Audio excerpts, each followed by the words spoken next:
জুলুমের জুলুম থেকে বাংলার মানুষকে আল্লাহ হেফাজত করেছেন। আমরা উন্মুক্ত ময়দানে প্রকাশ্যে কোরআনের কথা বলার জন্য, শোনার জন্য যে মহান স্রষ্টা এদেশের বৈষম্য বিরোধী ছাত্র আন্দোলনের তোপের মুখে স্বৈরাচার পালিয়েছেন, আল্লাহ তাআলা আমাদেরকে উন্মুক্ত ময়দানে কথা বলার মতন সুযোগ করে দিয়েছেন।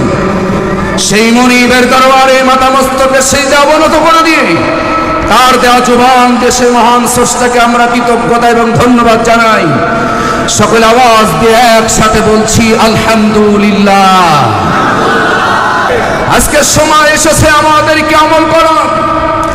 আজকে আমাদের সময় এসেছে জমিন আল্লাহর। এই জমিন আল্লাহর দ্বীনকে মনোনীত করতে হবে। এই জমিন আল্লাহর দ্বীনকে জিন্দা রাখতে হবে। এর জন্য যদি আরেকটি যুদ্ধ বাংলাদেশের প্রয়োজন হয়, এর জন্য যদি আরেকটি জিহাদের প্রয়োজন হয়, আমরা 24-এর স্বাধীনতা পেয়েছি, আসলে কোরআনের স্বাধীনতা হয় নাই, কোরআনের বিজয় হয় নাই। এই জন্য আরেকটি যুদ্ধ, আরেকটি আন্দোলন বাংলাদেশে হবে। সেই আন্দোলন হবে আল্লাহ কোরআনের রাজ কায়েমের যুদ্ধ।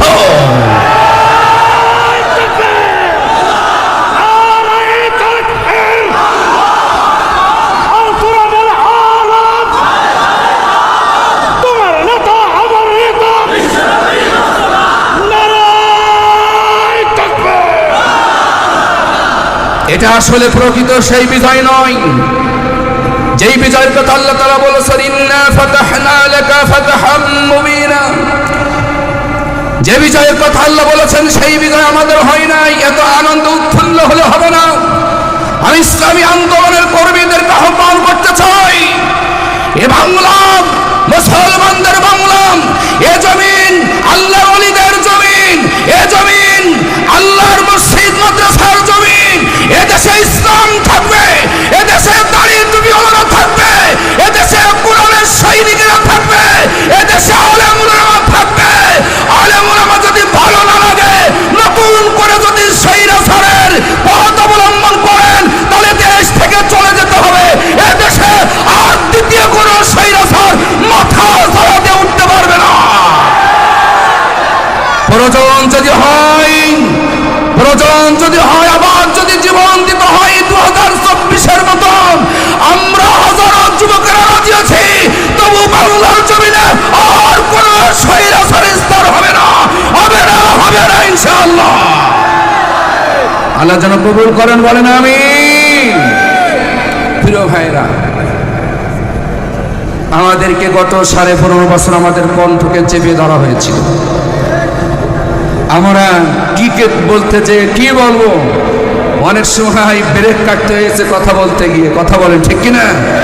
না জানি কোন কথা বললে আবার হুজুর ইউ আর আন্ডার অ্যারেস্ট। আলহামদুলিল্লাহ, আল্লাহর শুকর, আলহামদুলিল্লাহ, আলহামদুলিল্লাহ। আসুন আমরা সরাসরি কোরআন থেকে আলোচনা করি। পড়েন আমার সাথে, আউযু বিল্লাহি মিনাশ শাইতানির রাজীম। বিসমিল্লাহির রাহমানির রাহিম। ইন্নাল্লাহা আশতারা মিনাল মুমিনিনা আনফুসাহুম ওয়া আমওয়ালাহুম বিআন্না লাহুমুল জান্নাহ। এটা হচ্ছে আয়াতের প্রথম বাক্য। আল্লাহ তাআলা বলছেন, নিশ্চয় প্রকৃত ব্যাপার হচ্ছে মুমিনদের কাছ থেকে তাদের জান আর মালের বিনিময়ে জান্নাতের বিনিময়ে মুমিনদের কাছ থেকে তাদের জান আর মালকে আমি খরিদ করে নিয়েছি, আমি ক্রয় করে নিয়েছি। জোরে বলেন সুবহানাল্লাহ। খুব খেয়াল করে শোনেন, আমরা সবাই জান্নাতে যাওয়ার জন্য লাফালাফি করি, কিন্তু দুইটা জিনিস যেটা আল্লাহ তাআলার নিয়ামত আমাদেরকে দিয়েছেন, জান আর মাল। এখানে আয়াতের শুরুতে ক্রয় বিক্রয়ের কথা বলা হয়েছে। আয়াতের শুরুতে ক্রয় বিক্রয়ের কথা বলা হয়েছে।